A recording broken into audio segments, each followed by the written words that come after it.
할렐루야. 오늘도 은혜로운 찬양을 듣고 나니까 마음이 한없이 기쁘고 즐겁습니다.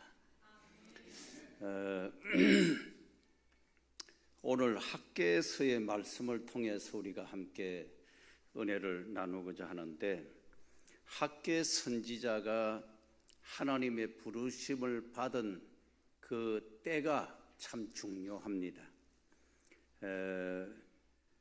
이스라엘 백성들이 고난 중에 있을 때 예루살렘 성전은 불타버리고 없고 나라도 망하고 이스라엘 백성들이 바벨론 포로로 다 끌려가 버리고 땅은 황폐해진 상태, 그 시대에 학개라든지 스룹바벨이라든지 또 느헤미야, 이런 사람들이 다시 자기의 본토 유다 예루살렘으로 돌아와서 예루살렘 성을 다시 재건하면서 나라를 다시 재건해가는 그런 때에 부름을 받은 선지자였습니다.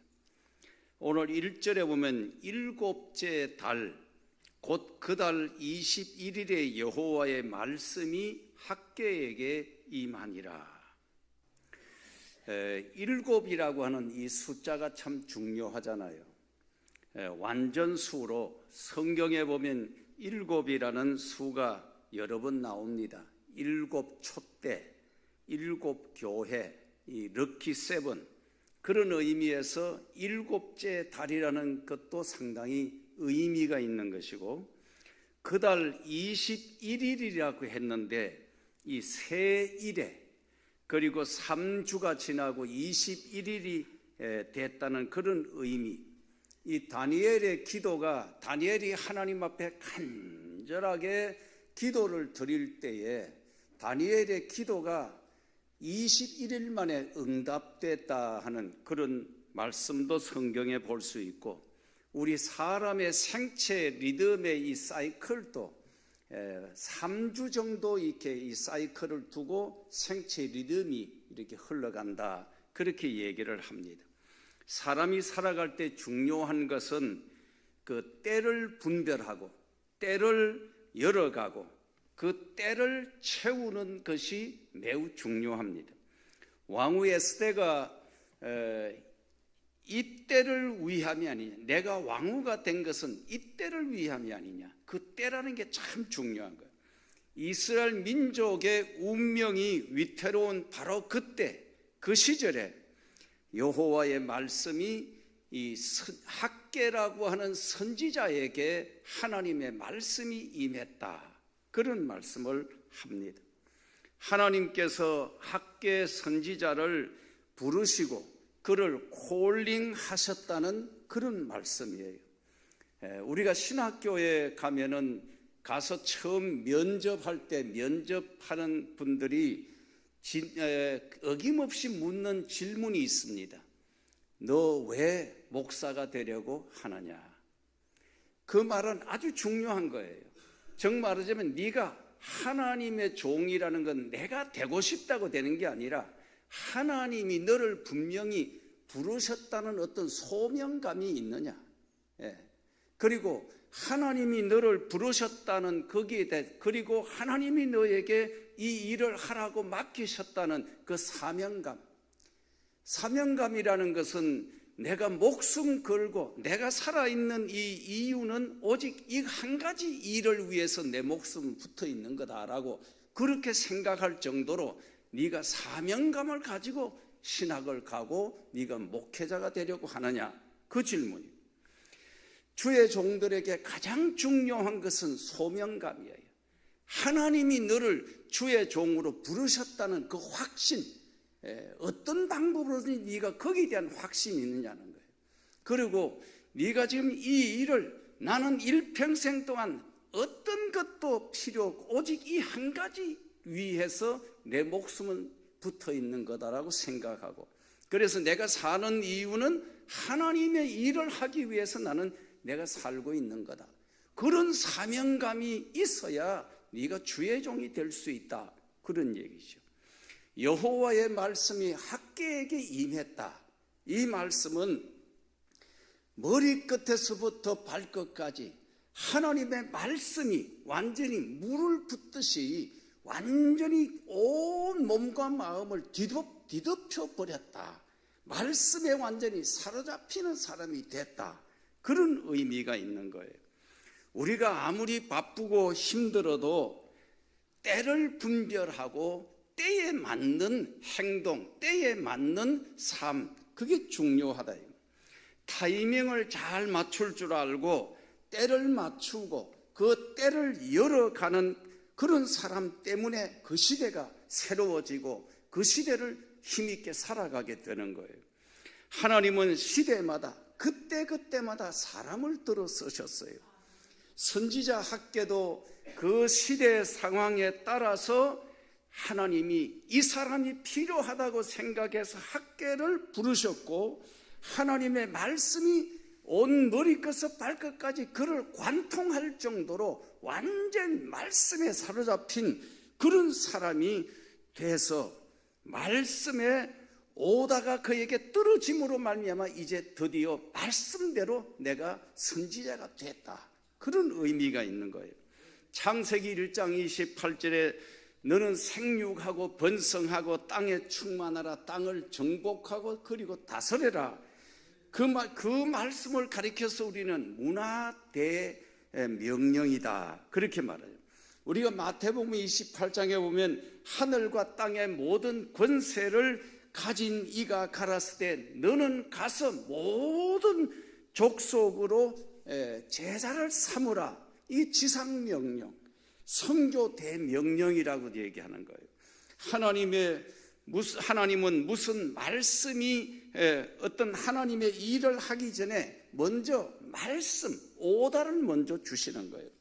선지자 학개에게도 하나님의 말씀이 임함으로 그가 선지자가 됐다는 거예요. 2절에 너는 스알디엘의 아들 유다 총독 스룹바벨과 여호사닥의 아들 대제사장 여호수아와 남은 백성에게 이르라, 말하여 이르라. 남은 자, 이 성경의 이 남은 자라는 말은 참 중요한 거예요. 어떻게 보면 성경은 남은 자의 역사라고 말할 수 있는 거예요. 그 시대에 나라가 이미 망해버렸고 예루살렘 성전도 불타 없어져 버렸고, 그리고 똑똑한 눈이 제대로 박힌 사람은 다 바벨론의 포로로 끌려가 버리고 없고, 이제 남아있는 이 땅에 남아있는 백성들은 힘도 없고 가난하고 병들고 약하고 정말 쓸모없는 그런 사람들, 역사의 아웃사이드에 밀려가 있는 변두리에 떨어져 보리이삭처럼 드문드문 떨어져 있는 그런 사람들, 그 남아있는 자들에게 하나님의 말씀이 지금 임하는 거예요. 하나님은 언제나 사람을 들어 역사할 때 보면 보잘것없는 남은 자들을 들어서 하나님의 역사를 이루어가는 거예요. 주류에 속한 자가 아니라 비주류의 역사요, 메인에 속한 자가 아니라 아웃사이드에 밀려있는 그런 사람들을 주워다가 하나님이 역사하는 거예요. 여러분, 엘리야를 가만히 보세요. 엘리야가 왜 힘들어서 죽기를 구했을까요? 이스라엘 백성들이 다 바알에게 무릎을 꿇어버렸고, 그 시대에 하나님의 백성들이 다 변절되어 버렸고, 이제 하나님을 섬기는 자는 자기 눈으로 보기에는 나 혼자만 남았다고 생각이 되는 거예요. 그래서 하나님, 나 하나밖에 없습니다. 하나님을 찾는 사람이 나 하나밖에 없습니다. 그렇게 하나님 앞에 하소연하면서 하나님, 나 이제는 혼자 힘으로 어떻게 할 수가 없어요. 차라리 나 죽여주세요. 그럴 때 하나님이 뭐라고 말씀하시냐면, 너 몰래 숨겨둔 선지자가 7,000명이나 아직도 남아있다. 그런 말씀을 하는 거예요. 성경은 언제나 남은 자의 역사를 얘기합니다. 상수리 나무가 통째로 잘려나가고 그루터기가 불에 타버려도 봄이 되면 다시 그루터기에 새싹이 나오고 그게 자라서 다시 수풀을 이루는 것처럼 하나님은 아무것도 없는 것 같지만은 그래도 남아있는 그 사람들을 통해서 새 역사를 이루어 가시는 분이 하나님이시라는 거예요. 여러분, 룻이라고 하는 여인을 보세요. 룻은 이방 나라 모압의 족속이고 이스라엘 남자에게 시집을 갔는데 시아버지도 죽어버리고 신랑도 죽어버리고 시동생도 죽어버리고 남자라고는 집안에 씨가 말라버리고 올 때도 갈 때도 없이, 그리고 다 죽어버리고 다 떠나버리고 이제 달랑 이제 룻과 시어머니 두 사람만 남았다는 거예요. 그때 룻이 시어머니 나오미를 따라가면서 하는 고백이 뭡니까? 어머니가 가시는 곳에 나도 갈 것이고 어머니께서 머무시는 곳에 나도 머물 것이고 어머니의 백성이 나의 백성이 되고 어머니가 섬기는 하나님이 나의 하나님이 되시리니 어머니께서 죽으시는 곳에 나도 가서 거기 묻힐 것이고 여호와께서 내가 만일 어머니를 그냥 버리고 떠나는 일이 있다면 하나님이 나에게 벌을 더하시기를 원합니다. 룻이 시어머니 나오미를 따라 이스라엘 땅에 들어와서 먹을 것이 없으므로 들판에 나가서 이삭을 주워다가 연명을 하고 들에 나가 이삭 줍는 일을 하다가 우연히 보아스라는 새신랑 남자를 만나고 그가 마침내 다윗의 조상이 되는, 정말 보잘것없는 여성이 이 다윗의 조상이 되고 예수님 족보의 조상이 되는 이런 기적 같은 역사가 일어난, 하나님의 백성들은 그 시대에 남은 자들의 역사라는 거예요. 여름 본문에 나오는 스룹바벨, 학개 모두가 다 그런 사람들이에요. 3절에 너희 가운데 남아있는 자 중에 이 성전의 이전 영광을 본 자가 누구냐? 이제 이것이 너희에게 어떻게 보이느냐? 이것이 너희 눈에 보잘것없지 아니하냐? 여러분, 사람은 본때가 있어야 돼요. 본때라는 말은 보고 들은 것이 있어야 된다, 그 말이에요. 히브리서 11장 1절에 믿음은 바라는 것들의 실상이다. 뭔가 본 것이 있어야 비전도 있고 꿈이 생기고 그런 거예요. 하나님은 사람을 축복하실 때 먼저 눈을 열어 보게 하시고 귀를 열어 듣게 하시는 거예요. 여러분, 내 귀에 말씀이 쏙쏙 들어오면 그게 하나님의 은혜예요. 하나님이 아브라함을 축복하실 때 너는 있는 곳에서 네가 동서남북을 한번 바라다 보아라. 그리고 네가 저 하늘의 밤 별들을 바라보아라. 네 후손들이 이 모래 바닷가의 모래알처럼 그리고 하늘의 별들처럼 네 후손이 그와 같이 많게 되리라. 오늘 성경 본문의 핵심이 뭐냐 하면 너희가 이전 영광을 보았느냐, 이 말씀은 예루살렘의 그 화려했던 옛날의 그 모습 이제는 불에 타 없어져 버리고 무너지고 사라지고 없는 이 지금 남아있는 자들에게는 예루살렘의 이전 영광에 대해서 보고 들은 것이 없다는 거예요. 그러므로 이전의 영광을 회복하기 위한 꿈도 희망도 가진 자가 없다는 거예요. 여러분, 지혜로운 리더는 5가지 안경을 끼고 있어야 된다 그러는 거예요. 첫째는 망원경을 끼고 10년 후, 20년 후를 뭔가는 내다볼 줄 아는 그런 시각이, 안목이 있어야 적어도 리더가 되고 지도자가 될 수 있다는 거예요. 그리고 또 쌍안경을 가지고 있어야 되는데, 쌍안경을 이렇게 크로즈업 해가지고 멀리 것도 가까이 당겨서 보고 하는 그게 쌍안경이잖아요. 현실을 크로즈업 해서 현실을 제대로 자세하게 파악할 줄 알고 현장을 파악하고 분위기를 파악할 줄 아는 그런 눈을 가져야 지도자가 된다는 거예요. 그리고 백미러를 가지고 있어야 된다. 지난날을 되돌아보면서 지난날을 반성할 줄도 알고 과거의 실패를 반복하지 않기 위해서라도 지난날을 돌아보고 지난날을 거울 삼아서 오늘을 지혜롭게 사는 그런 리더가 되어야 된다는 거예요. 그리고 자동차에 사이드 미러가 있듯이 우리 인생도 사이드 미러를 끼고 볼 줄 알아야 돼. 좀 좌우 남들은 어떻게 사는지 객관성을 가지고 주변 사람들과 균형을 맞출 줄도 알고 더불어 살아갈 줄 아는 그런 지혜를 가져야 된다는 거예요. 그리고 현미경적인 눈을 가져야 된다. 무엇보다 자기 자신 내면을 정말 현미경으로 보이지 않는, 눈으로 안 보이는 것을 현미경으로 미세한 미생물까지도 보는 것처럼 내 자신을, 내 정체성을 확실히 확립해야 되고 자기 자신을 바르게 진단하고 볼 줄 아는 이런 마음이, 이런 눈이 있어야, 그래야 나를 보고 또 남을 볼 줄 알아야 된다는 거예요. 하나님은 우리에게 복을 주시기 전에 언제나 꿈을 주시고 비전을 주셔요. 하나님이 주신 꿈을 우리는 비전이라고 그렇게 얘기하는 거예요. 비전이 있는 사람은 인생을 함부로 살지 않습니다. 하나님의 영광스러움을 바라본 사람은 절대로 함부로 살지 않습니다. 여러분, 하나님이 내가 알든 모르든 항상 내 곁에서 불꽃 같은 눈으로 나를 지켜보고 계시다는 이 확신을 가진 사람은 어떤 경우에도 함부로 행동하지 않습니다. 그러므로 하나님은 이 성전의 이전 영광을 본 자가 누구냐? 이것이 너희에게 어떻게 보이느냐? 이것이 너희 눈에 보잘것없지 아니하냐는 이 말씀. 성전의 이전 영광을 본 자가 있었다면 결코 너희가 인생을 함부로 살지 않았을 것이라는 그런 얘기. 본 것도 없고 들은 것도 없으니까 지금 그게 너희에게 문제라는 얘기를 해주고 있는 거예요.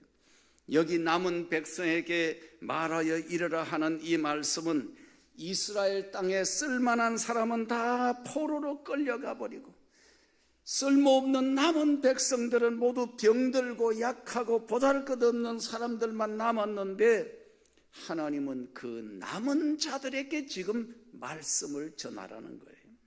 성전이 무너지고 성곽이 무너지고 백성들이 무너진 시대, 저는 오늘 우리가 살고 있는 이 시대 상황이 정말 흡사 비슷하다는 생각이 들었습니다. 열왕기상 18장 30절에 엘리야가 무너진 제단을 수축하고 그 자리에 엎드려 기도하다가 하늘로부터 불의 응답을 받고 바알의 종들 850명을 기손 시내로 끌고 가서 모조리 칼로 쳐 죽이는 대승리의 역사를 이루었다 그러잖아요. 하나님께 예배 드리는, 제사 드리는 이 제단이 이제까지 바알신, 아세라신의 푸닥거리 장소로 난장판이 되어버린 이런 상황에 엘리야가 나타나서 그 귀신들에게 푸닥거리 하던 그 자리를 깨끗하게 청소하고 무너진 제단을 다시 수축하고 그 자리에 하나님 앞에 번제 예배를 드리고 그 자리에서 기도하다가 하나님의 역사의 터닝 포인트를 만드는 것이 엘리야의 위대함이라는 걸 보여주는 거예요. 오늘 우리 시대가 바로 무너진 시대가 아닌가 싶습니다. 정치가 무너지고 경제가, 교육이, 모든 게 지금 왕창 그동안에 이루어놓은 모든 게 무너져가는 이런 시대, 이 시대에 진정한 리더가 없는 시대, 백성들의 가슴 속에 분노가 솟구쳐 오르는 이런 시대를 살고 있습니다. 판검사도 믿음이 가지 않는 시대, 요즘은 그냥 법원의 권위도 땅바닥에 떨어지고 대법원장도 탄핵을 하겠다고 덤벼드는 이런 시대, 교권이 무너지고 교실의 권위가 무너진 시대, 학생들은 마음 놓고 학교에 보낼 수 없는 그런 시대, 아이들이 학교에 가서 왕따를 당하고 학교 폭력이 조폭처럼 조직화되고 학교 폭력이 국가적인 문제가 되는 이런 시대, 요즘은 해마다 수백 명의 선생님들이 사표를 내고 다른 직장을 구해가지고 떠난다는 이런 슬픈 시대, 지금 우리 시대는 교실이 붕괴되고 가정이 해체되고 경제가 무너지고 정치 도의가 땅에 떨어진 그런 시대가 되어버렸습니다. 요즘 신방을 가면은 목사님들이 가족이 있느냐 없느냐 그거 물어보기가 어렵다, 그런 얘기 하잖아요. 왜? 하도 이혼을 많이 하고 재혼 삼혼하는 가정들이 많아지기 때문에, 한마디로 가정이 무너지고 해체되는 시대이기 때문에 그거 처음 오는 새신자에게 가서 그거 물어보기가 참 어렵다는 거예요. 교실이 무너지고 교권이 넘어진 시대, 경제가 무너지고 정치권이 땅에 떨어진 그런 시대, 오늘 성경적인 배경이 흡사 오늘 우리 시대와 비슷한 그런 형편에 있었다는 걸 얘기하는 거예요. 엘리야 시대에도 많은 사람들이 돈에 굴절하고 변절되고 모든 사람이 사신 우상들 앞에 무릎을 꿇어버린 시대, 그래서 엘리야가 하나님 나만 남았습니다, 하나님을 찾는 사람 눈에 볼 수가 없고 나 하나만 남았습니다라고 탄식하고, 그래도 하나님은 아니다, 네가 모르는 7,000명의 선지자가 아직도 내가 숨겨놓은 사람들이 있다라고 그렇게 말한 거예요. 오늘 이 시대는 가정 예배도 무너지는 그런 시대, 가정 예배를 드려야 할 그 자리에 이제는 그냥 술병들이 오고 가는 그런 시대, 와인이 무슨 죄가 됩니까? 그렇게 얘기하는 그런 시대, 경제적으로 매우 불안한 시대가 되고 잘 나가던 사람도 어느 날 갑자기 쪽박을 차고 도탄에 빠지는 시대, IMF 때보다 경제가 더 힘듭니다, 요즘 그런 얘기를 들어요. 요즘은 아무도 경제적으로 큰 소리 칠 수 없고 건강 문제도 누구도 큰 소리 칠 수 없는 시대가 지금 우리 시대, 건강이 무너지는 시대. 요즘은 100% 건강한 사람이 아무도 없대요. 4사람 중에 1사람은 암병을 고통한대. 요즘은 전문가도 실패하고 넘어지는 시대, 세계에서 경제학적으로 가장 똑똑한 사람이 많이 모여 있는 데가 미국의 맨하탄 월스트리트라고 그렇게 얘기합니다. 그런데 놀랍게도 세계 경제가 불황이 가장 위험하게 무너지고 있는 곳이 미국의 뉴욕 월스트리트라고 얘기를 합니다. 전 세계 경제의 중심이라고 말하는 뉴욕이란 도시가 지금은 경제 불황에 떨고 있는 그런 때라는 거예요. 지금은 경제가 무너지고 정치가 땅에 떨어지고 백성들의 생활이 힘들고 어려워지는 시대, 학계가 살고 있던 그 시대 상황이 이보다 더 심각했습니다. 이런 때에 여호와의 말씀이 학계에게 임했다. 하나님의 말씀이 왜 학계에게 임했을까요? 이런 때일수록 사람 말 듣지 말고 하나님의 말씀을 붙잡으라는 거예요. 7째 달 21일이라는 이 말은 이제 하나님의 때가 찼으므로 하나님께서 남아있는 사람들, 병들고 가난하고 무식하고 소외되고 약한 사람들에게 우리만 남았다고 서러워하고 있지 말고 엘리야처럼 무너진 제단을 수축하고 깨끗하게 청소를 해서 하나님 앞에 다시 예배드릴 준비를 해라, 그런 얘기예요. 요즘 말로 하면 제단을 리모델링 하라는 거예요.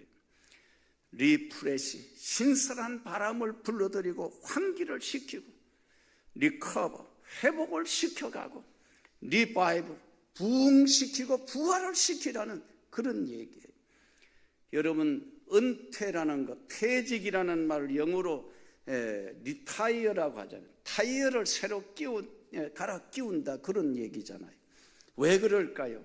이제 인생 2막을 준비하고 새 출발하는, 신발을 다시 새 신발로 갈아 신고 너덜거리는 타이어를 새 타이어로 다시 갈아 끼우고 새 출발을 준비를 해라, 그런 얘기예요. 이스라엘 나라가 무너지고 자빠지고 황폐한 때에 하나님이 들어서신 사람이 느헤미야였습니다. 느헤미야는 요즘 말로 말하면 청와대 실세 그런 말, 대통령 측근에서 음식을 책임진 사람, 왕의 측근에서 가장 등 떠시고 배부른 그런 삶을 살던 사람이지만 자기 고향 예루살렘에 성전이 불타버리고 성곽이 다 무너지고 폐허됐다는 소식을 듣고 백성들은 도탄에 빠져 있다는 소식을 듣고 금식하면서 왕에게 나아가서 고향 땅 예루살렘으로 돌아가서 무너진 성벽을 다시 재건할 수 있게 해달라고 간청을 드려서 마침내는 무너진 예루살렘 성을 돌아와서 일으킨 사람이 느헤미야였습니다. 학개 1장 4절에 이 성전이 황폐되어 하였거늘 너희가 이때에 판벽한 집에 거주하는 것이 옳으냐. 판벽한 집이라는 건 고급스러운 자재로 벽에다가 판을 붙여놓은 부잣집, 잘 지은 집을 가리키는 거예요. 여러분, 다윗이 복을 받은 이유가 뭘까요? 사무엘하 7장 1절 이하에 보면 여호와께서 왕으로 궁에 편안히 살게 하실 때에 왕이 선지자 나단에게 이르되 볼지어다 나는 백향목국에 살거늘 하나님의 궤는 휘장 가운데 있도다. 다윗이 하나님의 성전을 지어드리고 싶다는 간절한 마음을 표현했을 때 하나님은 그래 네가 그 마음만 그렇게 먹어도 참 내가 기쁘다 그러면서 다윗을 축복해 줬다 그러는 겁니다. 본문 4절에도 스룹바벨아 스스로 굳게 할지어다. 여호사닥의 아들 대사장 여호수아야 스스로 굳게 할지어다. 이 땅의 모든 백성아 스스로 굳게 하여 일할지어다. 내가 너희와 함께 하노라. 만군의 여호와의 말이니라. 세상은 아무도 나를 도와줄 자가 없다는 거예요. 정치적으로 혼란하고 누구의 말도 믿을 수 없는 그런 시대, 리더가 없고 지도자가 없는 이런 상황에 그냥 폐허되고 버려진 땅에서 하늘은 스스로 돕는 자를 돕는다는 말이 있듯이 정치가 땅에 떨어지고 경제가 무너지고 모든 것이 무너지고 황폐한 때에 하나님이 이 백성들에게 요구하는 것이 뭐냐? 스스로 굳세게 하라. 누구를 의지할 마음도 버리고 너를 누구 주변에서 도와줄 자도 없다. 네 스스로 마음을 굳게 먹고 마음을 다짐하고 일어날 준비를 하라. 그런 얘기예요. 스스로 굳세게 하라는 말이 뭘까요? 아무도 나를 도와줄 자 없는 때에 조상 탓하고 시대를 변명하고 역사를 원망하지 말고 스스로 자생력을 갖추고 자구책을 세우라는 그런 얘기. 스스로 굳세게 하라는 말을 3번이나 강조하고 있어요. 모세가 죽고 난 후에 이스라엘 백성들이 강력한 모세의 리더십을 잃어버리고 난 뒤에 막 방황하고 있을 때 하나님이 여호수아를 모세 후계자로 세우면서 하셨던 말씀이 여호수아야 마음을 강하게 하고 담대히 하라. 그 말씀을 계속 반복하는 거예요. 네 마음 단디 먹어라. 마음을 강하게 가져라. 약해지지 말아라. 네? 오직 마음을 강하게 하고 극히 담대히 해라. 그걸 강조하는 거예요. 정치가 무너지고 경제가 어렵고 몸이 병들고 관계가 고통스럽고 모든 것이 무너지고 자빠졌을 때 하나님은 무엇보다 네 스스로를 강하게 만들고 네 스스로 굳게 만들고 네 스스로 자생력을 갖추어라. 어떤 환경에도 일어설 수 있는 그런 마음의 자세를 가지라는 거예요. 연세대학을 세우신 언더우드 선교사님 가문의 핵심적인 가훈이 자녀들에게 독립심을 키워주는 것이었다고 합니다. 그래서 이제는 누구도 너를 도와줄 수 없고 고국 땅을 떠나서 이 조선이라는 땅에 우리가 와서 지금 선교사로 와 있는데 앞으로 자녀들에게 너희들은 네가 갈 길을 네가 스스로 선택하고 취직도 네가 스스로 찾아서 하고 결혼도 네가 짝꿍을 스스로 찾아서 결혼하고 모든 것은 스스로 해결하라는 게 그 가문의 가훈이었다는 거예요. 오늘 이 시대에 청소년들이 자살을 하고 학교 교실이 붕괴되고 모든 것이 도탄에 빠져들고 백성들의 마음에는 분노가 막 치솟고 경제가 불안한 시대, 청소년들이 왜 자살을 할까요? 여러 가지 복합적인 이유가 있겠지만 제 생각에는 요즘 아이들이 마음이 너무 약해 빠졌다는 거예요. 왕따 당하는 것이 우리가 학교 다닐 그 시절에도 왕따가 있었어요. 우리 때도 심리기를 매일같이 통학하는 학생들도 많았고 왕따를 당하고 놀림을 받고 얻어 터지는 애들도 많았어요. 시골에서 무슨 참고서가 있고 학원이 어디 있고 용돈이 어디 있고 간식이 어디 있어요. 검정 고무신 신고 어쩌다가 그냥 볼 한번 차고 나면 고무신이 쭉 찢어 나가버리는 그런 시대. 그리고 나면 집에 가면 엄마들이 그냥 이 쇠가 빠져 죽을 놈, 나가서 차라리 죽어버려라 그냥 이렇게까지 모진 얘기를 해도 안 죽고 살아남아 있는 세대가 우리 세대예요. 그런데 요즘 애들은 고생을 안 해보고 곱게만 자랐기 때문에 눈치도 없고 자생력도 없고 학교 가면은 왕따를 당하고 취직을 시켜줘도 쉽게 사표를 던져버리고 결혼을 시켜도 이혼을 쉽게 하고 헤어지고 현실 적용이 안 되고 참을성이 없는 게 이게 오늘 우리 시대의 젊은이들의 모습입니다. 하나님은 어렵고 힘든 때일수록 스스로 네가 굳세게 해라, 독립심을 가져라, 자생력을 키워라, 그런 얘기를 하는 거예요.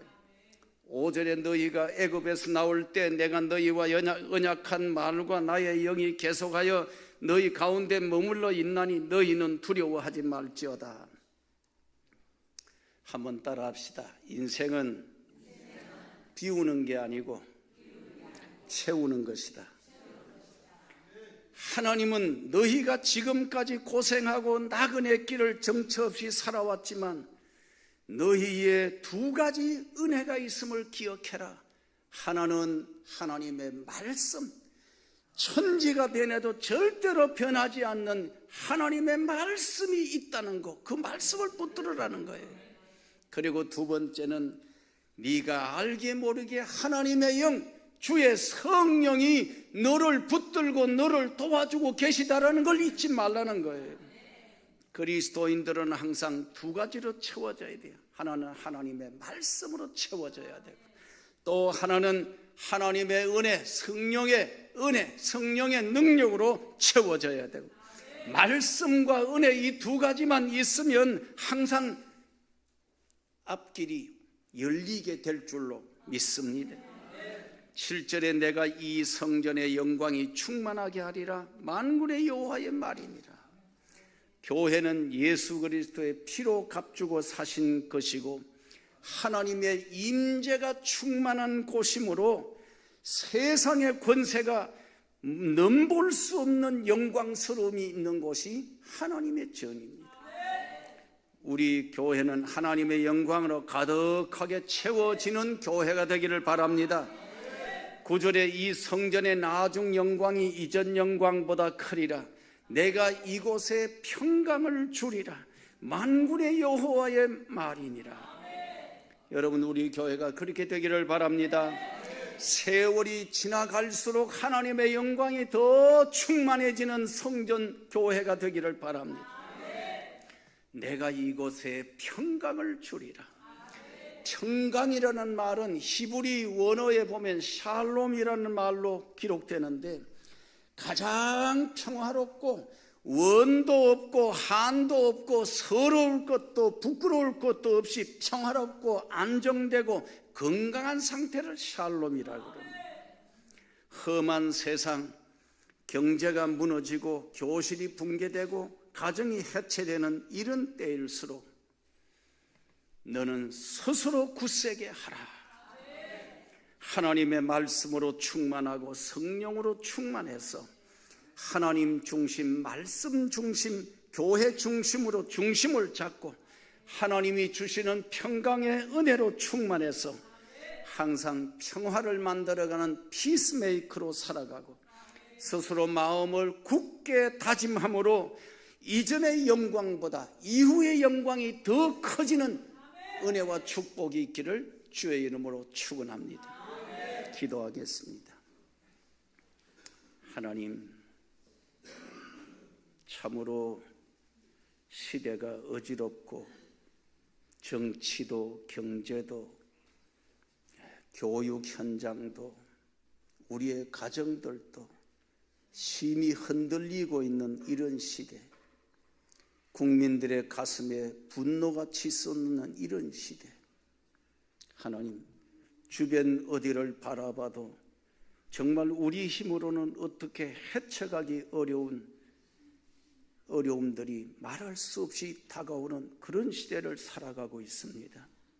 하나님이여, 우리의 연약함을 아시는 주님, 오늘 말씀을 통해 너는 스스로 굳세게 하라고 말씀하신 말씀대로 이 혼란한 때일수록, 어려운 때일수록 우리 스스로가 하나님의 말씀을 붙들고 성령의 도우심을 의지해서 우리 스스로를 굳건하게 굳세게 세워 자생력을 키워가는 그런 삶을 살도록 도와주시옵소서.